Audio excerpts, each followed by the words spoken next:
Moses' Mailbag. Hi, welcome to the Mailbag. I'm just checking out this year's hop crop. You know, they look great. And they're going to make a great beer, just like this IPA from Floral Hall Brewery in Ottawa. Let's check out today's letter.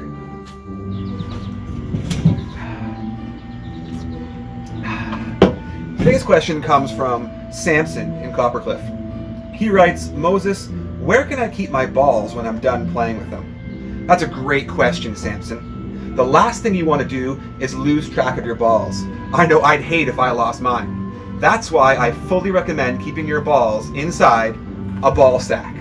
Okay, it's going to keep your balls comfortable, it's going to keep them safe, and most importantly, it's going to keep them warm on those cold Canadian nights.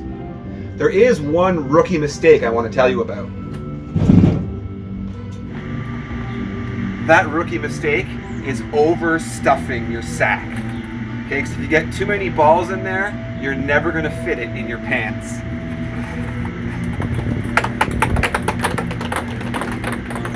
Keep those questions coming.